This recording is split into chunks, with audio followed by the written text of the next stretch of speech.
Military bride found dead. It's a kill that's more than a murder. A secret life exposed. It was very, very confusing to me. I didn't know what had happened. A suspect that no one saw coming. It turned into be something much more than what people expect.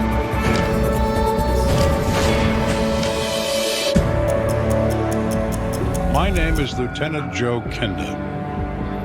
I've solved almost 400 homicides. Every case is unique, but there's one thing that never changes. A life has been taken. Their stories are now my stories.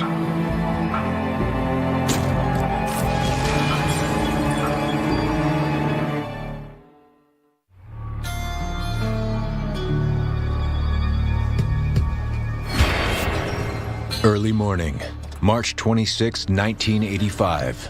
A construction foreman arriving for work finds an abandoned car with its headlights on and engine running.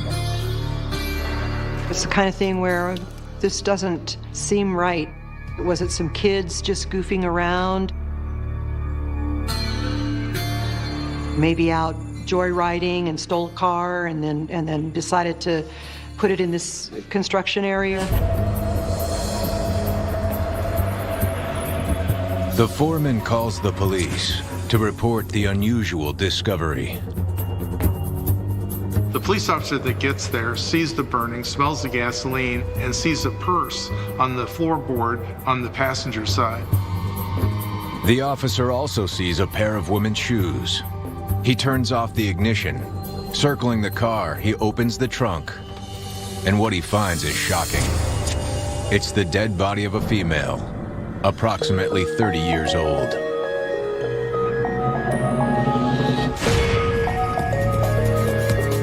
A murder victim found in the trunk of a car brings the head of the Major Crimes Unit, Lieutenant Joe Kenda, to the scene.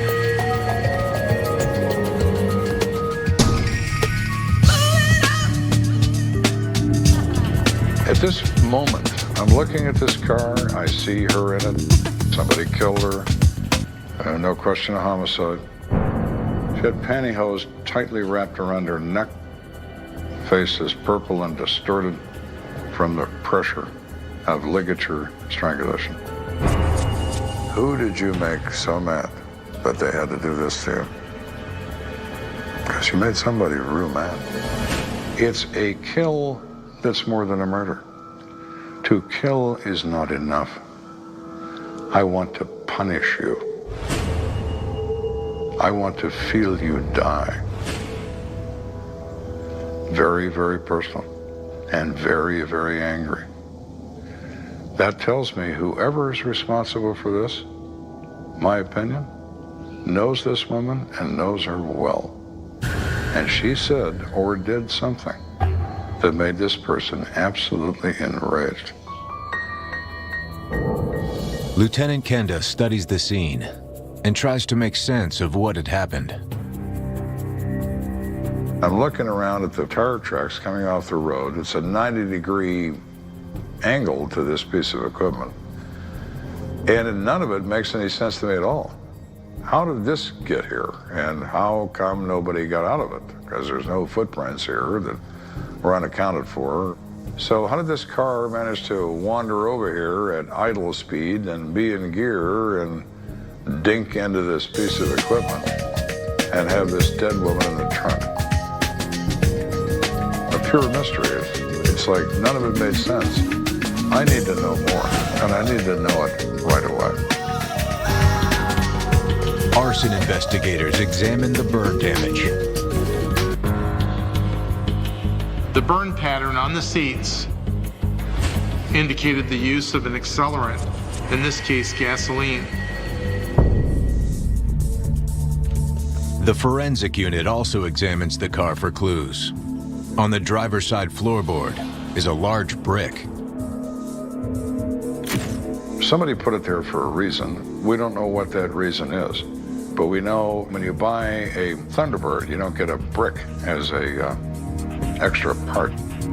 It looked as if someone was trying to use the brick to press down on the accelerator to make the car drive into the machinery. Somebody's trying to destroy this car and her with it. Maybe to prevent it from being discovered as a murder.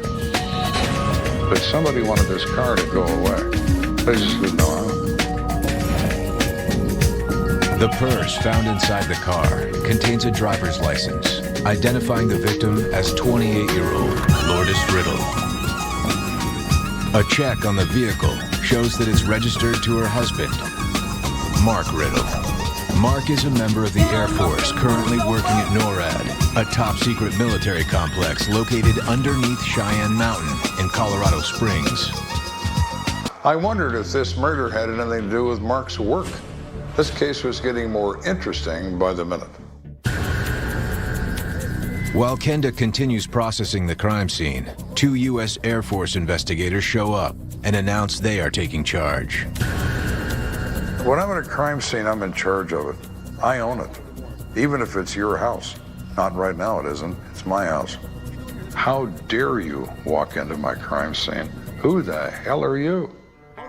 But the Air Force investigators throw Kenda a curveball. They already have Mark Riddle in custody. I was absolutely shocked when they said they had the husband at their office on Peterson. Why do you have the husband at your office? And when he looked at me and said, it's obvious, it's her husband. Well, it's not obvious to me. Husbands and boyfriends are typically the first suspected in any murder investigation. But Lieutenant Kenda fears that this murder case has been tainted because of the immediate arrest.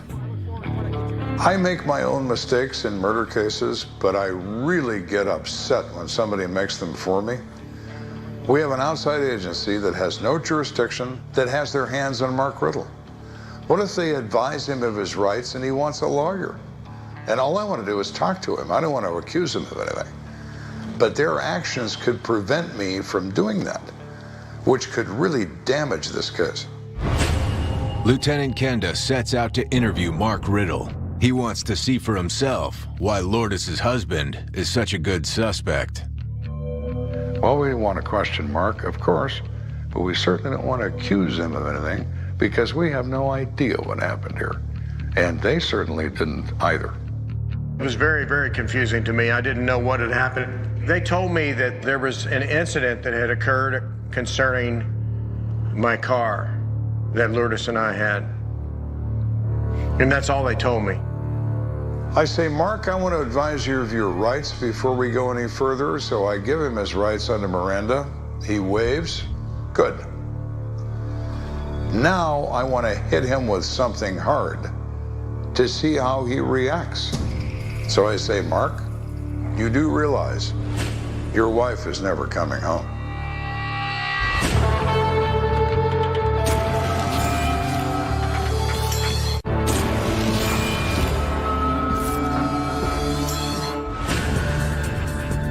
After police find Lourdes Riddle strangled to death in the trunk of her car, Lieutenant Joe Kenda interrogates her husband, Air Force Tech Sergeant Mark Riddle.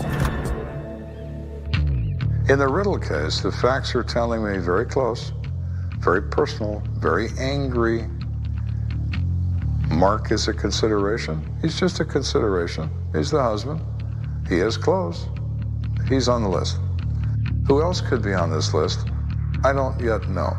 The only thing I know for sure is somebody who knew her and knew her well did this. At that point, they told me that that my wife was found in our car on Fountain Boulevard, Colorado Springs, and that she was deceased. I didn't know what to do. I didn't know how to react. I think I was just in shock that this had happened to her. Mark says Lourdes was born in the Philippines, but that the two met while in Florida. Each had a child from a previous relationship. She was very outgoing, very energetic, and a very likable person. She was very talented with singing, and she was a good performer, actually. She liked to play bingo, she liked to eat, and she liked to cook. She just seemed like a happy person who enjoyed life. The people that I've talked to who knew her well, knew her when she was alive, they loved her. Even now, talking to them about it, they have strong feelings about her loss, that it was a loss, that she was a lively person that was you would like to have in a room. They're married for 9 years when we find Lourdes Riddle in the 5400 block of Fountain Boulevard. So they're a family. But the question becomes, what kind of family? Police ask Mark about the state of his marriage and learn that there's trouble in paradise. Mark admitted that he knew his wife was seeing other men and possibly slept with other men. It's something that he's always sort of known, but it's become more obvious to him lately. They've had discussions about it, he and Lourdes. Mark says he speaks to Lourdes about it, says he wants this behavior to stop. Lourdes promises him she will stop, that she will stop seeing and meeting other men. Mark knows that she's not stopping. They are not happily married. No question about that. The question is Mark unhappy enough to end his wife's life as opposed to just their marriage? Police know adultery is always a good motive.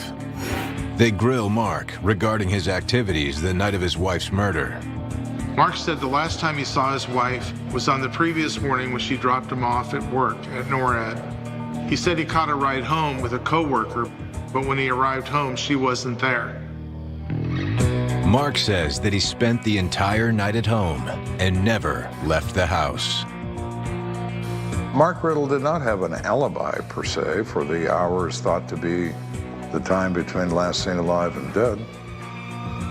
Many people don't. But nothing about him triggered any of my instincts. I believe that they suspected that I might be involved with it because they kept on asking me questions about it.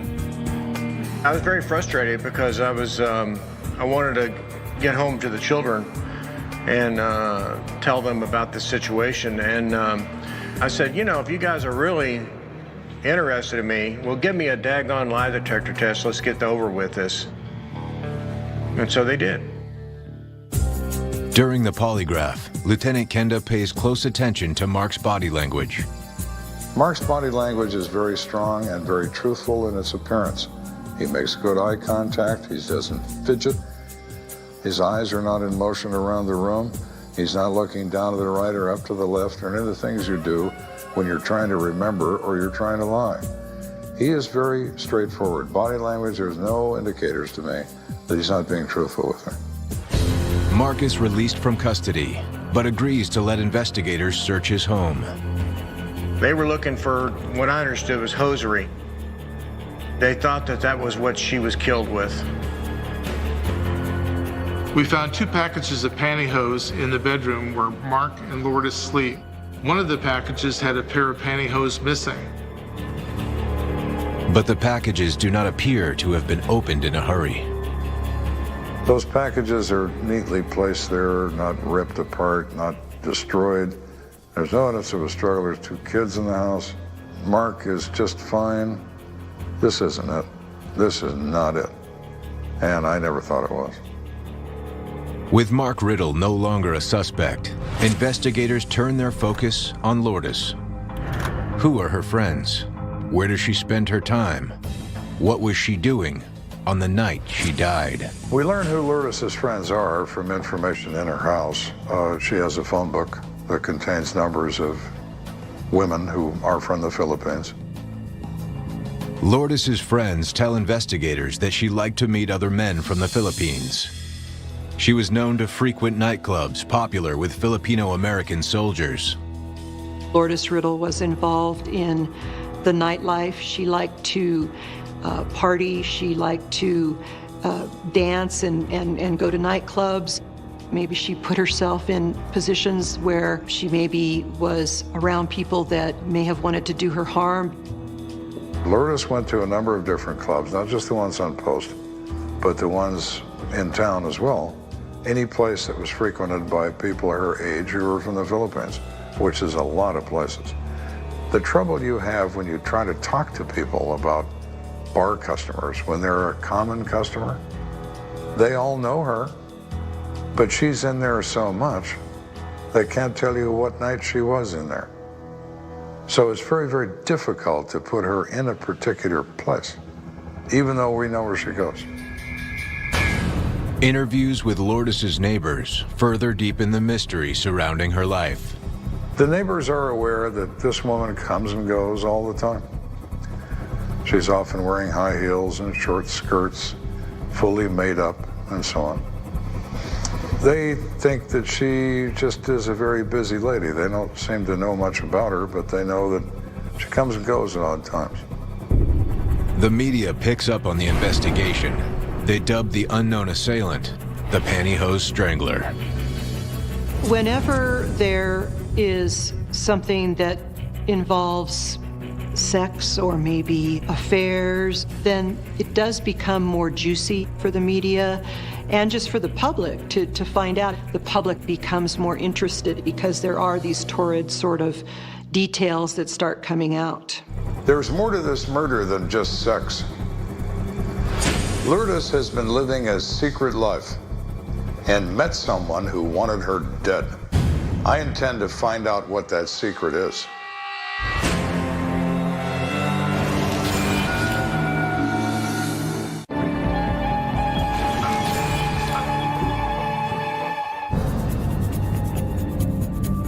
In March 1985, Lieutenant Joe Kenda investigates one of the strangest cases of his career. Someone murdered 31-year-old Lourdes Riddle and then tried to make it look like she died in a car accident. But why? Did it have to do with her husband Mark's work at a secret military base? Or was her death tied to her secrets? I'm thinking this still is a personal crime. It's not a sex crime. It's a personal crime. This is somebody really thought this over and decided she needed to die. I still don't have a clue on what that is. The media has labeled the killer the pantyhose strangler. News coverage has led to a promising tip from a newspaper delivery woman. She said that she was driving her newspaper vehicle out in that area on that morning, the morning that Lourdes Riddle was found, and she sees a black male, African-American male, across Fountain Boulevard. She was so startled by him appearing, she almost hit him with a car. Had to stop her car to keep from hitting him. He looked at her and then continued to run off. She thought he was very large, 6'6" to 6'8". Other than that, she couldn't tell us anything. The witness saw this man less than a block from where Lourdes's body was discovered. We did immediately go to Lourdes's friends and say, hey, is there any possibility that Lourdes would have dated an African American? Absolutely not. She would not do that. If she dates anyone, he has to be from the Philippine Islands, or she would not talk to him. So it eliminates an African American from her dating. If the person seen leaving the crime scene doesn't date Lourdes, then just what is their connection? If there's a connection at all. Who's this guy? This witness says he's connected to the car, but her friends say he's not connected to her. So we need more information. Investigators contact Lourdes's mother for any information about her boyfriends. And they get a surprise. She tells detectives that her daughter had recently received threats against her life. When they pressed Lourdes Riddle's mother for details, do you have any names of who might have threatened your daughter? The mother didn't know or couldn't remember names, just knew that her daughter was frightened and felt that she'd been threatened by more than one person. My thought the minute I got that information was, what is Lourdes Riddle doing that would have caused more than one person to want to threaten her? There's something about this we don't know. There's some activity this victim is involved in, and we don't know what it is. Investigators also learned that Lourdes recently took trips to San Francisco and Las Vegas, alone. When we examined Lourdes's phone records, we found phone numbers of friends and associates in San Francisco. There were no numbers of any associates in Las Vegas, but there were a number of other phone numbers of people from all over the United States that she knew, most of whom were Filipino. All of it adds up to mysterious activities on the part of the victim, Lourdes Riddle. What exactly is it that you've been up to? What are you doing? You're not just a mom with 2 kids living on an Air Force base. You're flying around the country. You're calling your mother in Tennessee, telling her that there are men that have threatened you. Your husband says you date other men, but you're trying to give this up or willing or to stop doing this. What exactly is going on here with you? Because we need to know that. Police believe Lourdes was keeping secrets, but perhaps not from everybody. Detectives turn their attention to the nightclubs that she frequented. Bar people have a habit. Their habit is that they're pretty good at deciding who's with who and what people are up to and what's going on. So there's always a source of rumors in bars, and there's always an element of truth to those rumors. So my investigators find at the Enlisted Men's Club at Fort Carson particularly, rumors that Lourdes has some kind of thing going with these people. They don't think it's legal. They think she might be extorting money from some of these individuals. Not sure how, not sure what. Vague rumors. No pin down to these rumors. They're saying that they think somehow she hustles these guys for money. Rumor has it that Lourdes draws these soldiers in, like a Venus flytrap. She would go around and sort of seek out Filipino soldiers because she herself was Filipino, and so that she felt a connection there and probably was able to make that connection with them. And she would have relationships with them and then try to extort money from them because she would say that she was pregnant and she was going to go to their commanding officers and so forth. In the Filipino culture, it's a great honor to be a member of the United States military. If you get removed from the military, get kicked out, quit, whatever, then your family is going to disown you. You have brought great shame on them.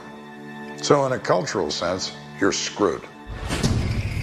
Lourdes confronts these males after she spends some time with them and tells them that either they have treated her badly in some way, or maybe she's pregnant as a result of being with them.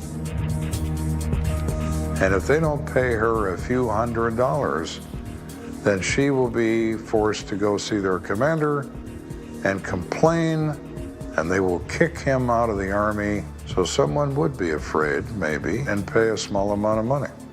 If she's getting small amounts of money every so often, it wouldn't raise any alarms with Mark, wouldn't raise any alarms with anyone. So she could probably do that and know to be the wiser.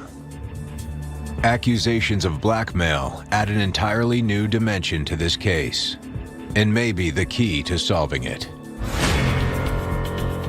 While investigating these rumors, detectives turn up a new name. Nolasco de Padua. He, of course, is from the Philippines. He's not a black male, so he can't be the guy going away from the car. He's 5'8", not 6'8". So, okay, he's not the guy at the car. So at that point in this investigation, he's no different than anybody else that she may be spending a lot of time with. We start checking around about people that know Nolasco, and they tell us that Nolly has this friend.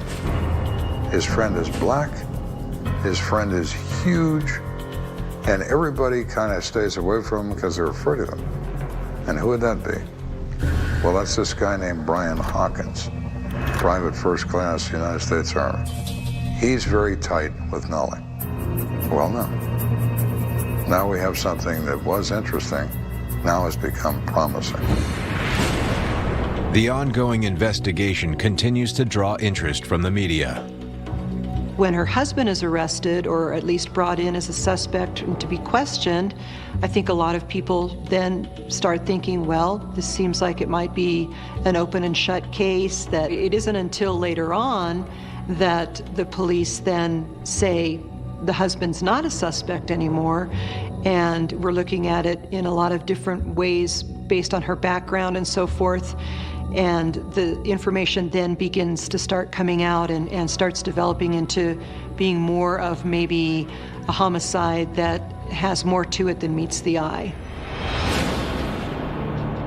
One thing's for sure, the victim was playing a dangerous game, and Kenda believes it backfired.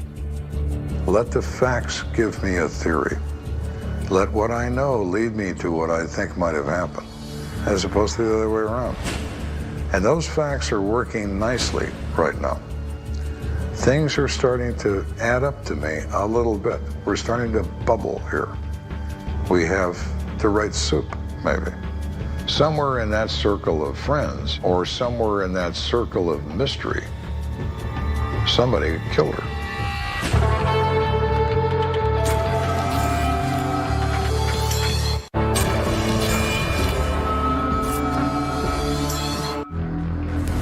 As the Lourdes Riddle murder investigation moves into its second week, the trail leads detectives into a maze of rumors and innuendos. The way I would describe her friends was maybe she was messing around with the wrong group, because there are good Filipinos. If you get with the right people, I don't care what race they are, and they do the right thing, you're not going to be led down the wrong path. It was such a strange situation where, you know, at first police thought maybe it was a car accident, and then you find out that somebody put a brick on the accelerator and that it was totally set up and everything. It's kind of like, wow, is that sort of Murder, She Wrote, you know, or some, you know, CSI or show that we're watching on TV that is a murder mystery? I think that adds to the interest in the community. Lourdes' friends suggest she has been spending time with an army soldier named Nolly de Padua. They also say Nolly has a friend named Brian Hawkins, a tall black man who fits the description of someone seen running from the crime scene. I'm thinking whoever killed Lourdes might have had a vendetta against her. This murder was personal, and if she's been running scams on people, maybe one of them wanted revenge. Detectives bring Brian Hawkins down to the police station for questioning. The initial part of that is, you know, do you know a guy named Nolasco de Padua? Well, of course he does, you know, they call him Nolly. Do you call him Nolly? Yes, I do. Back and forth, we establish a relationship between the two of them. Do you know a woman named Lourdes Riddle? Yeah, I know her. Okay, how do you know her? Well, she's in a club all the time, and Nolly dances with her, so on and so forth. What do you know about her death? Oh, I don't know nothing about that. Brian is, as usual, knows nothing. Lieutenant Kenda doesn't believe Hawkins. He raises the ante by bringing up the fact that there is a witness. People notice things, and they notice you. Remember that lady that almost ran you over? Oh my, Brian. Now that really makes his wheels turn. But we're playing a game with him. I can't promise him things. I can't threaten him. That's against the rules. But I can lie to him, and I'm very good at that. So now we're going to lie, and we're going to say, Brian, we have you by the throat, and see what he does. Now, Brian is starting to come unstuck. We have an advantage. Brian's not exactly the sharpest knife in the drawer, but he is upset, and he's getting more so, and that's perfect. Hawkins starts squirming in his seat. It does not go unnoticed by the veteran detective. Everything about his body language tells me he's lying through his teeth. He won't keep or maintain eye contact. He's looking up and to the left when he's trying to talk to me. He can't remember any consistencies at all. He changes his answers routinely. He is a nervous wreck. His foot is bouncing on the floor because he's running that one leg and it won't stop. Everything about this guy, he is a classic case of a liar. Classic. And I tell him that, Brian, you are lying through your teeth. But Kenda needs proof. He needs a confession. I'm going to prove to you you're lying. You've heard of a polygraph, haven't you, Brian? You take advantage of a guy like Brian. You know what a polygraph is, don't you? It's a scientific instrument, Brian. Oh, man. Designed by the government. Oh, I've heard of those. Oh, yeah, I've heard of those. Oh, you've heard of those. Good. Now, what have you done? You planted a seed in his head. This is a machine, a very efficient scientific machine that's going to tell us what happened here. Really? But he thinks it is. Close enough for me. He also thinks it's going to let him walk away because he's going to beat this machine too, because obviously he's beat me.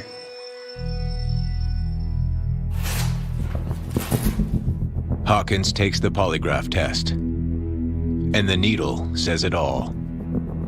He bombs it.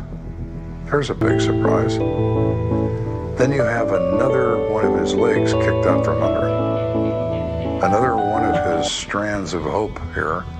Another one of his lifelines just went away. So you got him in maximum pressure. And then you tell him, you know, Brian, there's a couple ways we can go with this, because I don't think you killed her, but I think I can probably prove you did. Now, do you want to do that? Or do you think you want to tell me what really happened here? Because one way or the other, you're not walking out of here. Brian starts to bawl and tells us what happened. He says that Nolly tells him that Lourdes wanted money from him. Lourdes claims she's pregnant, and if he doesn't give her any money, she's going to contact his commander, and they're going to throw him out of the army, and he will be disowned by his family. Brian said that Nolly told him that she wanted $1,000.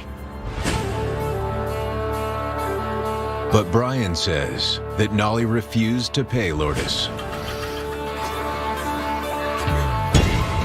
Nolly told Brian that he strangled her with her pantyhose and put her in the trunk of her car.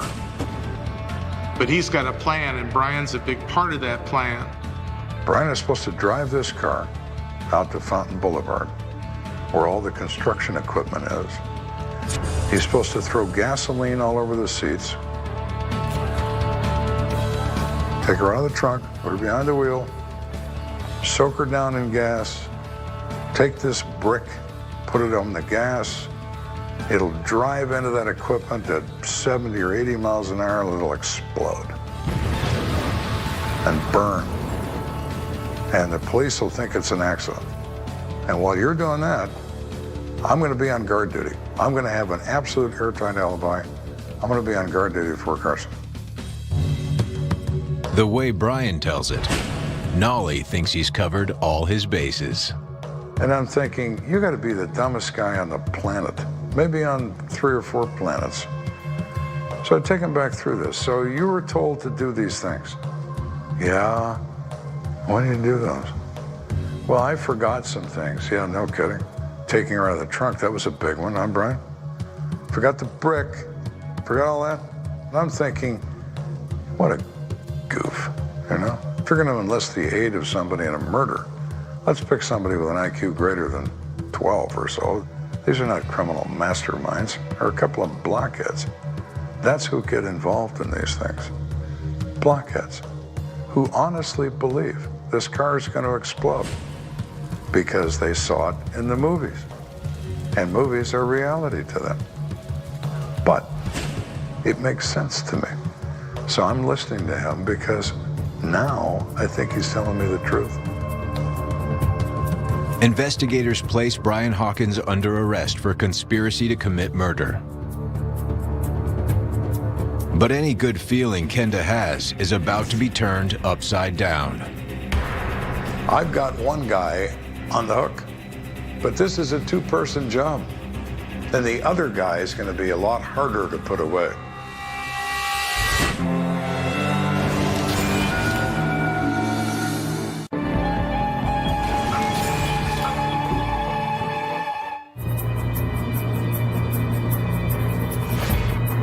After Brian Hawkins admits conspiring to help dispose of Lourdes Riddle's body, an arrest warrant is issued for Nolly de Padua.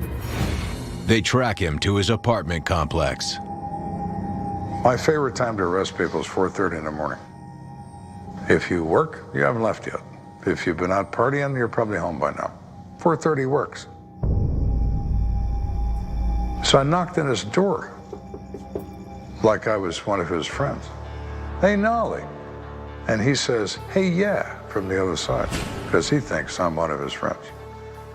He doesn't have a peephole in his door, so he opens it. Well, he sees it's us. He tries to slam the door on me, and I push him inside, push him up against the wall.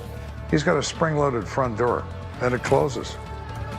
My men are locked out. I'm in here alone with Nolly. He's screaming at me in Filipino. I have no idea what he's saying, but I've got him pinned against the wall. Kenda's inside the apartment, but the rest of the team is locked outside. No one knew what was happening to Lieutenant Kenda. I hear movement behind me, and I'm thinking, uh-oh, I'm in here and we're not alone.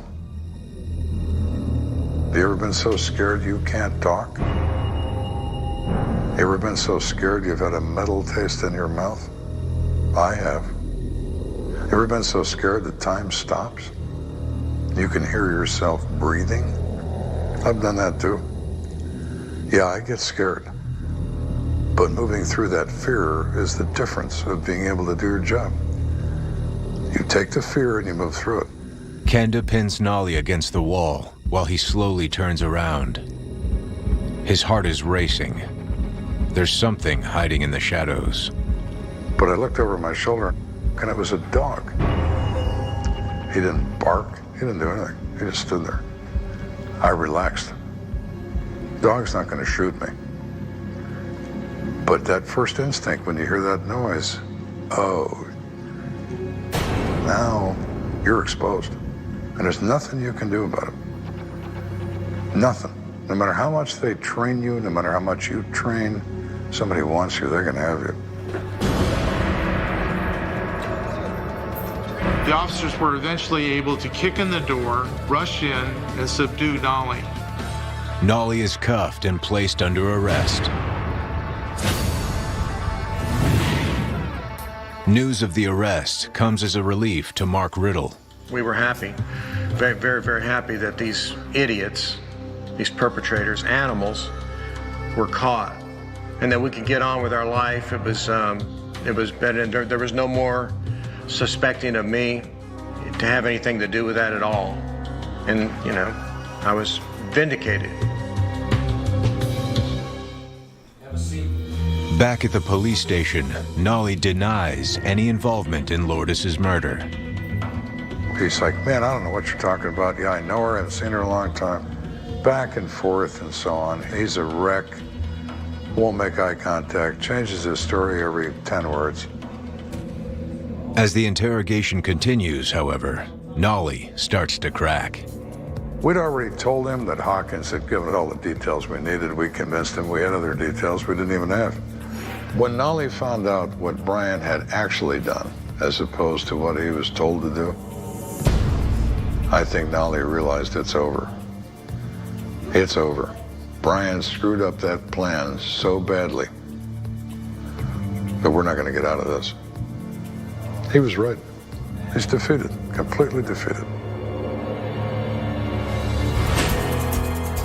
Nolly admits that he initially met Lourdes several weeks earlier at the Enlisted Men's Club on Fort Carson. He says that they had had sex. She later claimed to be pregnant and wanted him to give her $1,000 for an abortion.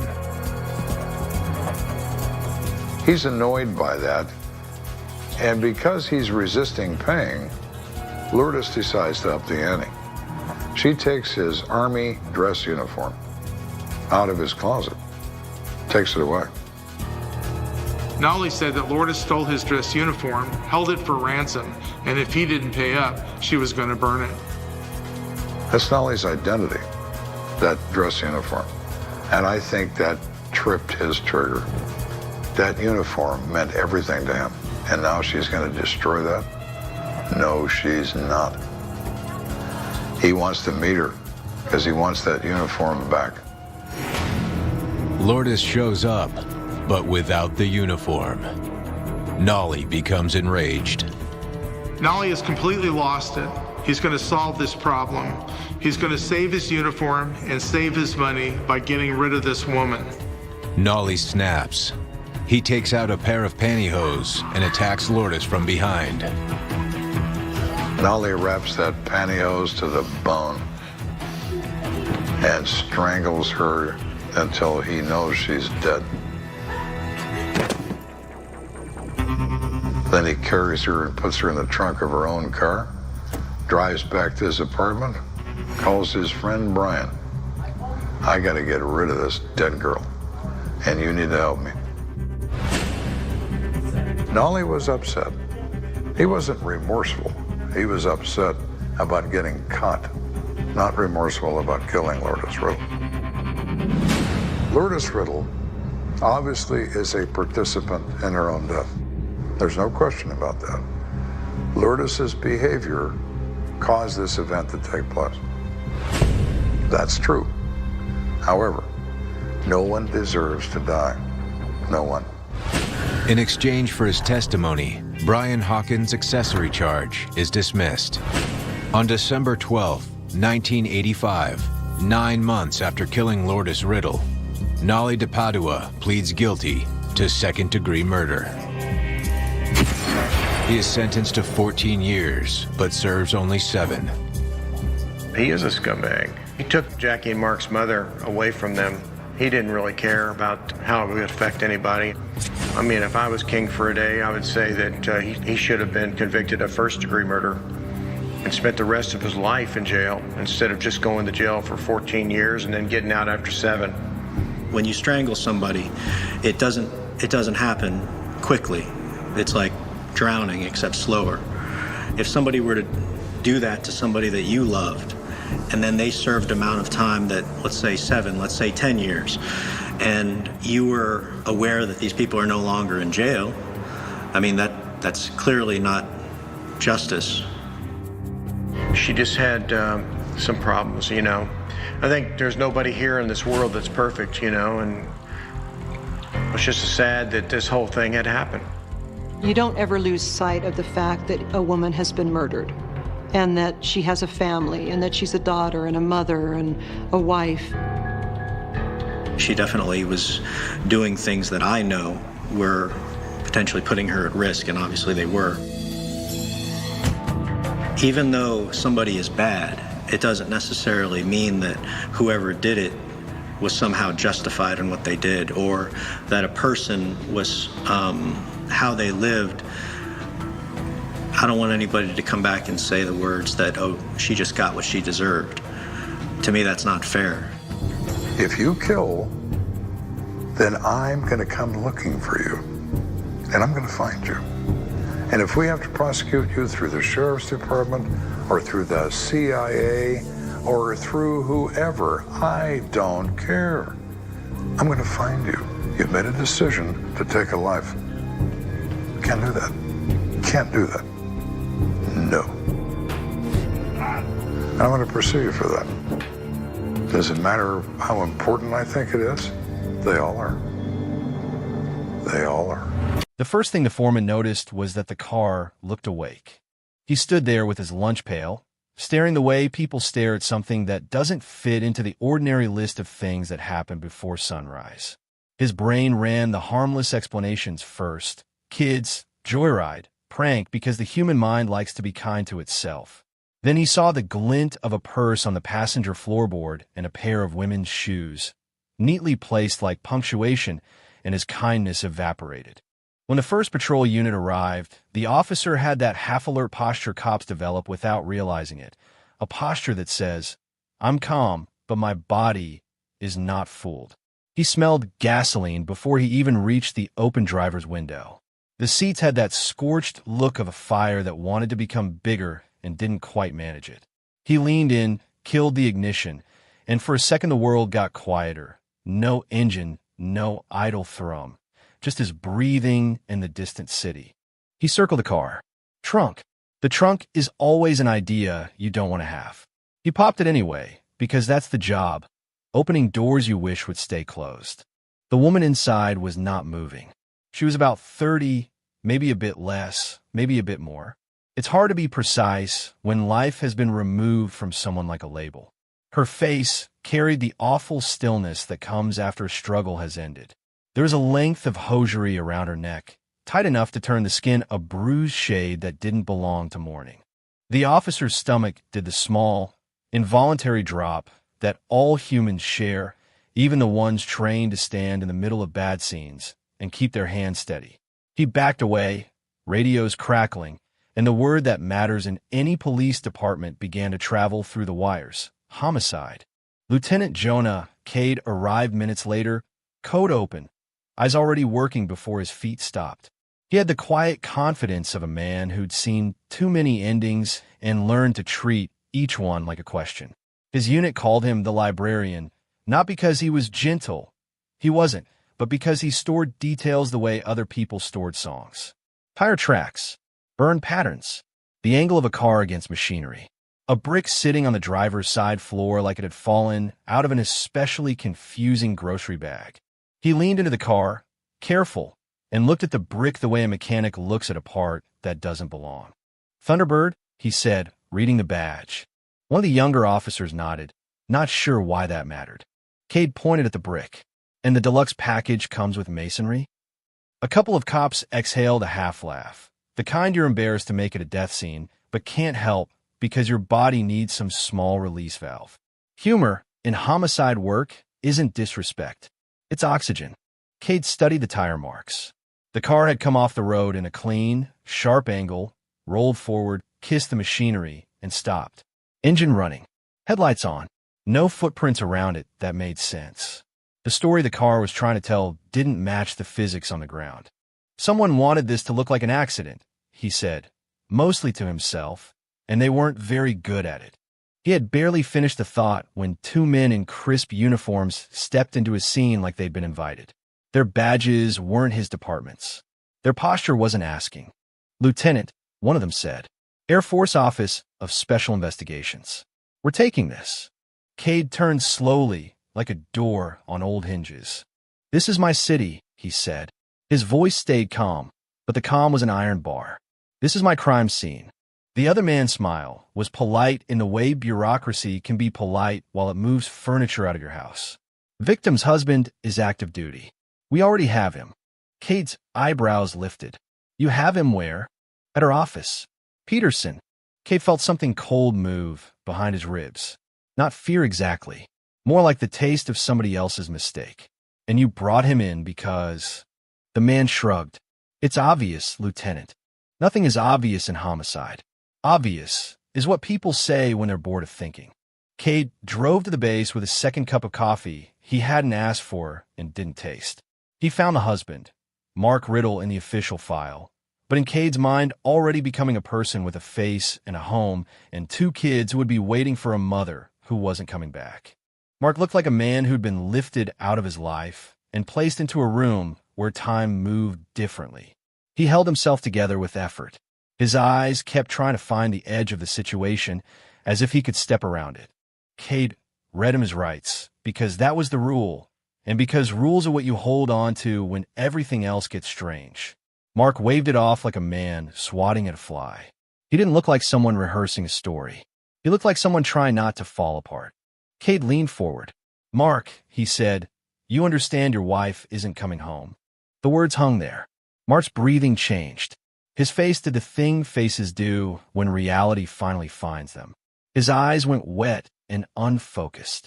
He didn't launch into anger. He didn't ask for a lawyer. He didn't posture. He just looked broken.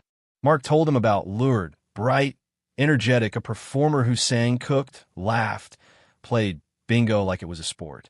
A woman who made rooms feel less heavy.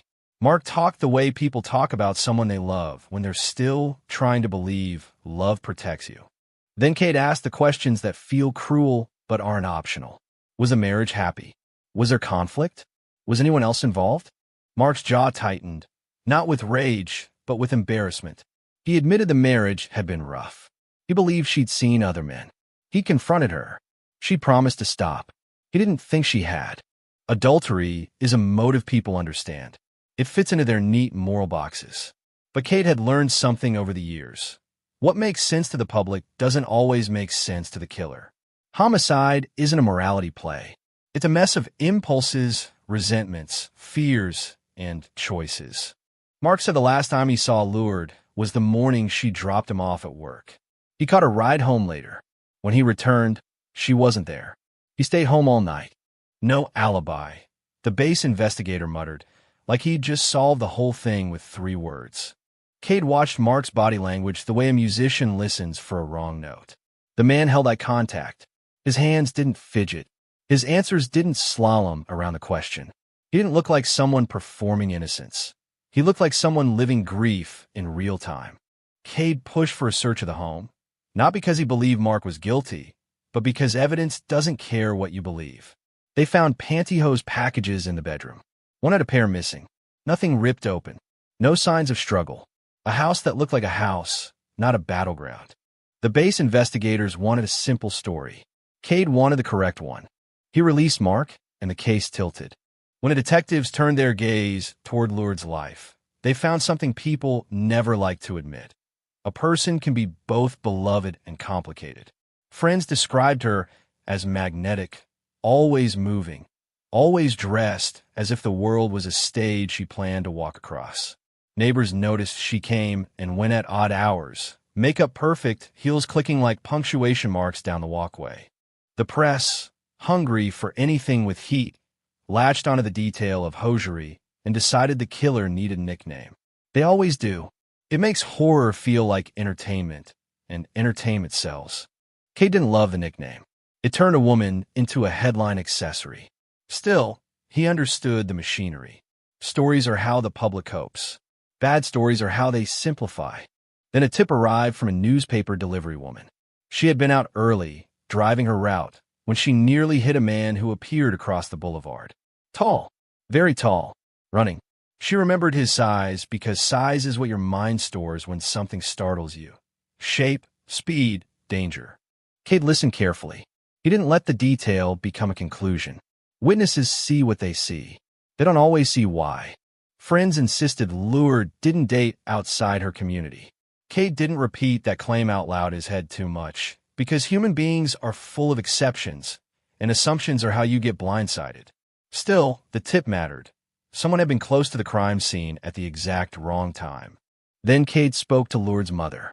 The mother's voice shook with the particular terror only mothers know.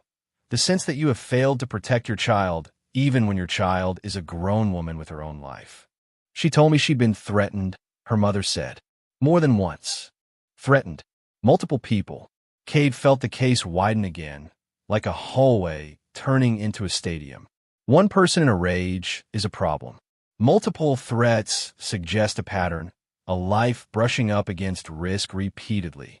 Phone records added to the unease. Calls to contacts in San Francisco, trips taken alone, numbers scattered across the country. Lourdes wasn't just a military spouse living quietly under a mountain full of secrets. She had her own map, and the map didn't match the domestic story. Cade detectives did what homicide detectives always do when the answers aren't in the home. They went to the places where secrets gather. Nightclubs, enlisted clubs, bars with sticky floors and louder music than conversation. Places where people reinvent themselves for a few hours and then wake up with a foggy memory and a clearer regret. Bartenders and bouncers, Cade knew, are unpaid sociologists. They watch people collide. They see who leaves with whom. They hear rumors in the same way walls hear arguments, constantly, without choice. The rumors about Lourdes were sharp and unkind. Not about romance alone, but about money, about pressure, about small sums that wouldn't raise alarms at home, but would feel enormous to a young soldier terrified of disgrace. Cade listened without judging, because judgment is not evidence. But he stored the psychology. Shame is a lever. If someone was pulling it, someone else might snap. One name kept floating up through the haze. Nolasco Naley de Padua, a soldier with a reputation for being proud, maybe too proud. And with him, another name, Brian Hawkins, a friend described as very large, intimidating, the kind of man people notice because he seems built for confrontation. Cade's pulse picked up. A very tall man. A witness. A friend group. A set of rumors that had turned the victim into both a target and a story people told to scare themselves into behaving. He brought Hawkins in for questioning. Hawkins sat in the interview room like a man, trying to look comfortable and failing. His size filled the chair. His eyes didn't fill with confidence. Cade had met plenty of tough men. The truly tough ones were calm. The ones pretending usually sweated. Cade asked about Naley. Hawkins admitted they were close. Cade asked about Lourdes. Hawkins said he knew her from the club scene.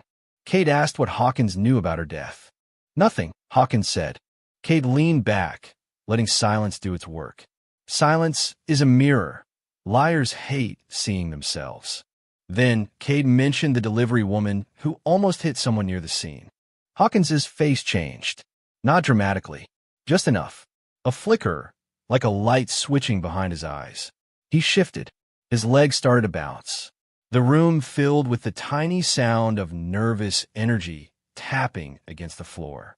Cade didn't need a confession yet. He needed pressure. Not threats, not promises. Those were rules he didn't break if you wanted convictions to survive courtrooms. But pressure, the honest kind. Facts, consequences, inevitability. Brian, Cade said quietly, people notice things. Especially people who are hard to miss. Hawkins's gaze slid away. He looked up, then down, then anywhere except to Cade's face. His story began to wobble. Details changed as if he were trying on different jackets. Cade offered a polygraph. Not because polygraphs are magic. They aren't, but because suspects often believe they are. And belief can move mountains, especially in the small, cramped geography of a guilty mind. Hawkins agreed, the way a drowning man agrees to grab at anything that looks like a rope. The results didn't go his way. When Cade returned to the room, he didn't gloat. He didn't raise his voice. He just sat, set the folder down, and let the moment breathe. There are two roads here, Cade said. One road ends with you explaining what happened. The other road ends with a jury guessing, and juries are not known for their creativity. That was when Hawkins cracked.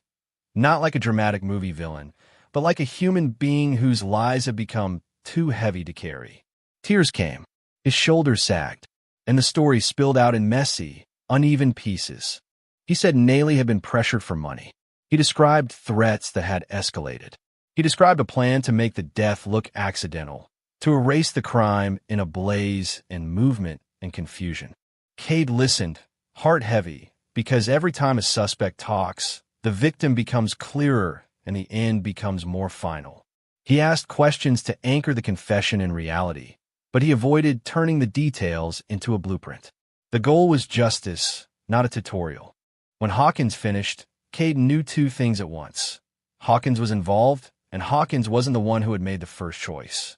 He was the second man on the rope, pulled into someone else's decision and too weak, or too afraid, to step away.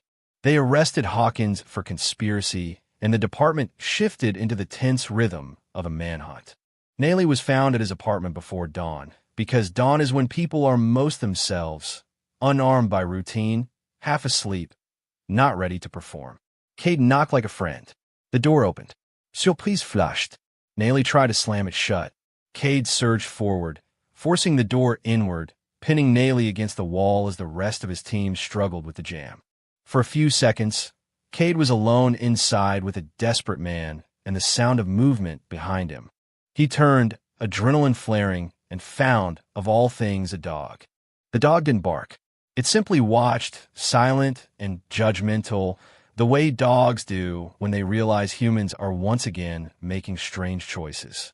Cade felt an absurd flash of relief. Well, he thought, at least the dog isn't filing paperwork. The team forced their way in, Naley was cuffed, and the city exhaled a fraction. At the station, Naley denied everything at first, insisting he barely knew Lourdes, insisting he hadn't seen her in a long time, insisting the universe had conspired to inconvenience him. His denials were energetic. His calm was not. Cade watched him the way he'd watched Mark. The difference was in the eyes. Mark's eyes had carried grief. Naley's carried calculation, then panic, then the slow realization that the wall behind him was solid. Cade told him, truthfully, that Hawkins had spoken. Naley's face tightened. The proud posture collapsed inward by degrees. People who build their identities on honor sometimes respond to exposure with rage. People who build their identities on control respond with despair. Naley finally began to talk. He described meeting Lourdes at the club, a flirtation that turned into something intimate, a situation that grew complicated in ways he claimed he hadn't intended. He spoke of money demands. of threats, of a uniform taken from his closet, a dress uniform that in his mind wasn't cloth but status, belonging, the proof that he mattered. Kate understood that psychology too well. In some lives, the uniform isn't just clothing, it's an entire narrative. It's a family's pride, a community's respect, a young man's hope that he can become someone larger than where he came from. Threaten that narrative, and you threaten the person's sense of self. But understanding motive is not the same as excusing action. Naley admitted he had arranged to meet Lourdes, hoping to retrieve what he believed had been taken from him. When she arrived without the uniform, his anger snapped into something irreversible. He described an attack from behind, using hosiery as a ligature. Again, Cade kept the details minimal, because the fact of it was enough to carry the weight. When the confession ended, the room felt colder, not because the air changed, but because truth always has a chill to it. Truth doesn't offer comfort. It offers clarity. In the days that followed, the city did what cities do. People argued about the victim, about her choices, her secrets, her alleged schemes. Some tried to turn her into a cautionary tale, as if that would make what happened feel orderly. Cade hated that. It was the oldest trick in the world. If you can convince yourself the victim invited tragedy, you can pretend tragedy only visits certain houses. He visited Mark once more to inform him the arrest had been made. Mark's relief came out like a shaky laugh that immediately turned into tears. Relief is not joy. Relief is just the absence of another fear. Kate also thought about the children. 2 kids who would grow up with a blank space in their family story, a blank space adults would try to fill with explanations that never quite fit. The case moved through the courts as cases do, shaped by bargains and testimony and the imperfect math of justice. Hawkins, the secondary man, faced consequences and a lifetime of being remembered for the worst decision he ever made. Naley pleaded to a lesser charge and received a sentence that some would call lenient and others would call inevitable, depending on how much faith they had left in systems. Kay didn't celebrate the ending. He never did. He believed in closing cases the way a surgeon believes in closing wounds. Necessary, not triumphant. Late one evening, after the paperwork had finally stopped breeding on his desk like rabbits, he sat alone in his office and stared at the photo of Lourdes taken when she was alive. In the photo, she looked confident, playful, full of motion even in stillness. A person, not a rumor. A mother, a friend, a complicated human being. He thought about how many forces had converged to make the ending possible: pride, shame, fear, secrecy, and the human tendency to treat people as objects when they get in the way of what you want. He thought about how violence often begins as a story someone tells themselves. I deserve this. I'm owed that. They can't do this to me. Then the story becomes an action, and the action becomes a tragedy, and the tragedy becomes a file folder with a number. Kate stood, walked to the window, and looked out at the city lights. Somewhere out there, people were laughing in bars, arguing in kitchens, driving home with the radio on, making choices that felt small but weren't. He didn't feel like a hero. He felt like a man who spent his life arriving after the worst moment and trying to stitch together what remained. In his line of work, you learn that evil isn't always clever. Sometimes it's clumsy. Sometimes it's impulsive. Sometimes it's wearing a uniform and worrying about a uniform and collapsing because a uniform felt more important than a human life. Kay turned off the office light, the room going dim around him.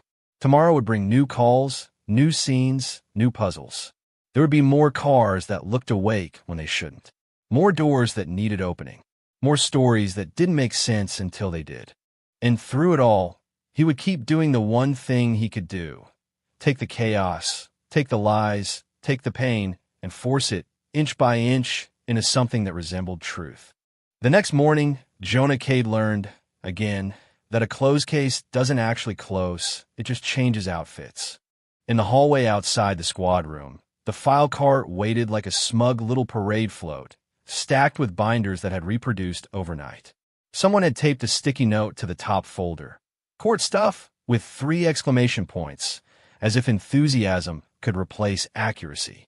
Cade stared at it the way a man stares at a warning label that says, "Do not eat," and wonders who. exactly forced that sentence into existence. His partner, Mara Vance, walked in with 2 coffees and the kind of expression that suggested she'd been awake long enough to start bargaining with the universe. "One of these is yours," she said. Kate took the cup, sniffed it once, and nodded solemnly. "This smells like paperwork pretending to be a beverage." "It's the department blend," Mara said. Notes of regret, with a hint of overtime. They sat at his desk and went through the inevitable. Transcripts, timelines, chain of custody logs, lab returns, the kind of procedural grit that never makes it into the glossy dramatizations. The public liked to imagine detectives solving a case with a single dramatic glance at a corkboard, then pointing at the killer like a game show host. Real investigations were less like lightning and more like plumbing, unseen, unglamorous, and absolutely necessary unless you enjoyed chaos. Cade read the autopsy summary again, not because he wanted to, but because he owed it to the victim to know the facts without flinching. He kept the details where they belonged, in the file, in the record, in the evidence, never in the storytelling. The last thing he wanted was for tragedy to become entertainment. The city would do that on its own. People always did, because fear is easier to manage when it has a narrative arc. Outside, the media kept circling like hungry gulls. A morning show had already prepared a segment with dramatic music and a shocking twist. Even though Kate had repeatedly explained that the twist was just human beings making bad choices in a chain, which was not shocking so much as depressingly predictable. But producers didn't like predictable. Producers liked unthinkable, because unthinkable made you keep watching through commercials. As the case moved toward court, Kate met with the prosecutor, a lean woman named Eliza Hart who spoke in clean lines, like she'd been trained to cut through fog. Hart's office was spotless in a way that felt suspicious. Kate suspected she kept it that way to remind herself that some part of the world was still controllable. "We're going to need you steady on the stand," Hart said, sliding a list of expected questions across the desk. Kate glanced down and grimaced. "They're going to ask me if I tunnel visioned, aren't they? They're going to ask you if you woke up one day and decided you hated the defendant personally," Hart replied. "Defense attorneys love a good fairy tale." Kate leaned back. "If they ask whether I can read minds, tell them no. I can barely read my supervisor's emails without getting a headache." Hart's mouth twitched, almost a smile. "Just answer what you know. Keep it simple." Kate nodded. Simple was harder than it sounded. Simple meant resisting the urge to educate the room about human behavior, shame, pride, fear, and the way a person can talk themselves into a corner until the corner feels like destiny. Simple meant letting the facts speak even when the facts sounded unbelievable. And then came the witness circus. One afternoon, Cade walked into the courthouse and saw a crowd gathered near the steps. They weren't family. They weren't press. There was something new. People with phones held high, filming themselves in front of the building as if grief were a landmark you could check in at.